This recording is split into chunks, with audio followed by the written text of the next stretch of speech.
When the Islamic warrior Saladin conquered the Crusaders and took control of Jerusalem, all right, he entered into an agreement that the Muslims would protect the Christian churches. And so he appointed two Muslim families.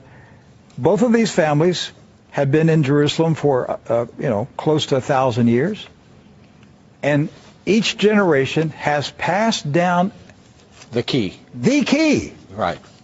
The physical key. Mr. Judah said that the key he presently has is 800 years old. It's incredible. He had another key, but it broke. And this is a Muslim. I mean, yes. Adbi Judah is a Muslim. And he said it's a great honor for a Muslim to hold the key to the Church of the Holy Sepulchre, which is the most important church in Christendom. That's not disrespect. See, we don't hear this in America. We don't hear it, because what we have been told is Christian Americans, you should hate Muslims, you should kill Muslims. Because they're going to tear down all the churches yes. and basically just ransack them and everything else. But here we have two families that for nearly 1,000 years have actually been watching over Christian churches. That's right. So who planted into our minds here in America that we should hate and kill Muslims? Who planted that thought in our head? Because it came into our society after 9/11. That's correct. So 9/11 was a calculated, planned operation, and it changed everything in our country. And so we were saturated with media propaganda, which who owns the media in this country? So we're saturated with this media propaganda.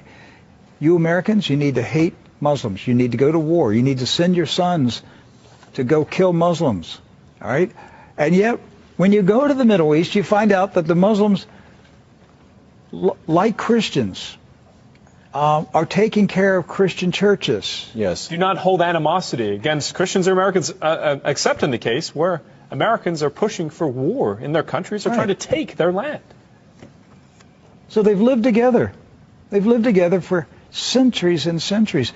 Jews, Christians, and Muslims have lived together for centuries. They were buying and selling. They were trading. They were doing business together. They were building houses next door to each other for centuries. And it didn't change until the Zionists came. Now, see, wait a minute. I thought Zionists are Jews.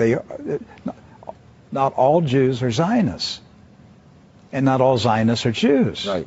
Zionism is a political movement. Yes. Right. It's an ideology. Yes. Not an ethnicity. And so when the Zionists came to Jerusalem and Palestine, basically in the 1920s and 30s and 40s, all right, they came to agitate. They came to infiltrate. They came to seize control. And so they formed paramilitary groups, like Irgun. And that's where Ariel Sharon and Menachem Begin, and these guys were young terrorists. And so there's where the hatred started to come in. The fighting, the animosity, the bitterness. But it didn't start until the Zionists appeared. Jews, Muslims, and Christians were coexisting. Yes. That's right.